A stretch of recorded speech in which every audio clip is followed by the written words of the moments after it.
Hello everyone, how to totes back with another new video.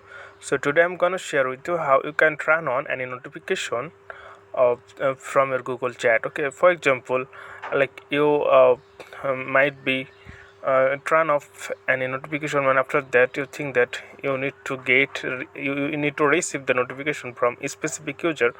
Then you can easily turn that account on, then you'll get the received notification. For example, I just made turn off notification this user, but now I will turn it off.